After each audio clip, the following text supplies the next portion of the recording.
Telegraph now. The Pope has offered up some sage advice to the chlamydia-ridden youth of today, Josh. Yes, so essentially don't have sex. That's what they're saying. They're not talking about priests. Anyway... yeah, it's a bit rich, the U2 movement. The Vatican is urging young couples, this is in the Telegraph, to abstain from sex before they're married.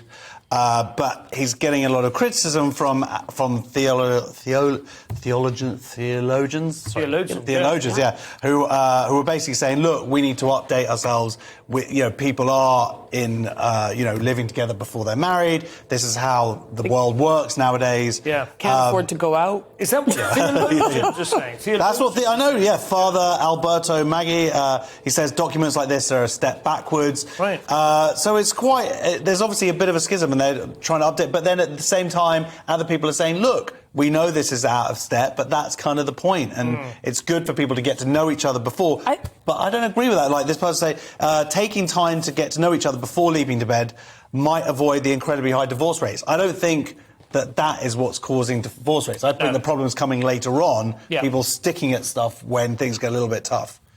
Well, it's interesting. I mean, there are statistics that support one view or the other, but of course, it's quite easy to find statistics that support your point. I think it's a great thing. I think now incels finally have somewhere to go and have a purpose in their life. That was always the point of being a priest, wasn't it? Totally. But I remember even being a kid, my dad was quite religious, and he, drilled that into our heads. And I remember asking my mom, saying, "Did you have sex with Dad before you were married?" She's like, "Of course. You don't buy a car if you don't test drive it." And she told me this when I was like 9 or 11 or something. But there is she's some gay now. I don't think it would sort of weigh against all the other evidence and considerations. But there is definite research to suggest that if you have a number of sexual partners before you get married, then after the first flush, the first flame or whatever of romance dies, let's say 3 years into the relationship, and you become a little bit bored with the sex, you're more inclined to think that is the point at which the relationship has run its course.